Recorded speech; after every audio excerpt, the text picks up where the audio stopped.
Major retired Maisam رضا صاحب نے بھی ہمیں جوائن کر لیا ہے. سر بہت شکریہ آپ نے وقت نکالا. سر جو اسپوک پرسن ہیں فورن منسٹر کے اندرابی صاحب، وہ بھی یہ موقف اپنا رہے ہیں کہ جو طالبان ہیں وربلی تو باتیں مان رہے ہیں لیکن تحریری طور پر کوئی معاہدہ کرنے سے قاصر ہیں. آپ کیا سمجھتے ہیں، کیا یہ ٹائم گینگ ٹیکٹکس ہے اور بیک بیہائنڈ کوئی پلاننگ کی جا رہی ہے؟ بسم اللہ الرحمن الرحیم. بہت شکریہ جی، آپ نے مجھے لیا اپنے ساتھ. دیکھیں، میں تو بہت پہلے بھی یہ بات کر چکا ہوں کہ اگر ان کے ساتھ کوئی کنکریٹ کوئی ایگریمنٹ کروانا چاہتے ہیں تو 2 دن کے لیے ان کو ایک ایسے کمرے میں استنبول میں بند کر دیں جہاں کوئی موبائل کی یوزیج نہ ہو.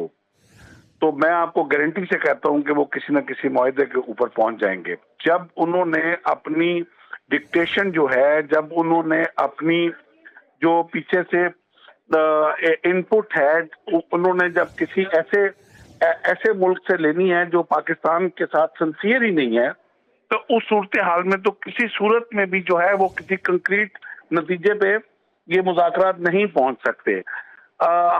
دن میں 4 دفعہ ایسا ہوتا ہے کہ وہ ایگری کرتے ہیں ان کا مندوب، اور وہ جب سگنیچر کے لیے ٹائم آتا ہے تو موبائل کے اوپر کنیکٹ ہوتا ہے وہ پیچھے. اب وہ اللہ جانے کہ وہ کنیکٹ 0 انٹرنیشنل کوڈ جو 9-3 والے کوڈ پہ ہوتا ہے یا 9-1 والے کوڈ پہ ہوتا ہے، یہ خدا جانے. مگر وہ جو ہی کنیکٹ ہوتا ہے تو اس کے بعد وہ آ کے سگنیچر کرنے سے انکار کر دیتا ہے. اب یہ جو تواتر کے ساتھ جو رویہ ہے افغانستان کا غیر ذمہ دارانہ، یہ ناقابل برداشت ہے انٹرنیشنل کمیونٹی کے لیے. اور یہ بات اس وقت کو بائیلیٹرل نہیں ہے پاکستان کو اور افغانستان کے بیچ میں.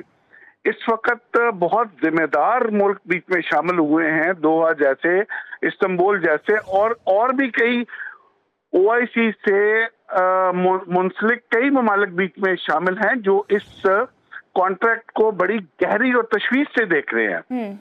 افغانستان کے اس رویے سے بہت ساری دنیا مایوس ہے، اور اب یہ وقت آ گیا کہ انٹرنیشنل کمیونٹی کو اپنا رول پلے کرنا چاہیے اور افغانستان کو مجبور کرنا چاہیے کہ وہ اس وقت امن کے دائرے میں آئے، محبت کے دائرے میں آئے، ٹریڈ کے دائرے میں آئے اور دہشت گردی کا راستہ چھوڑے. بالکل سر، آپ نے بجا فرمایا اور ان کو سمجھنا چاہیے because nobody have recognized them yet، لیکن ان کی سمجھ میں شاید نہیں آ رہا ہے. تو میجر ریٹائرڈ میسم رضا صاحب اینڈ ایڈیٹر نور سہیل اقبال بھاٹی صاحب ہمارے ساتھ موجود تھے. آپ دونوں کے وقت اور تجزیے کا بہت شکریہ.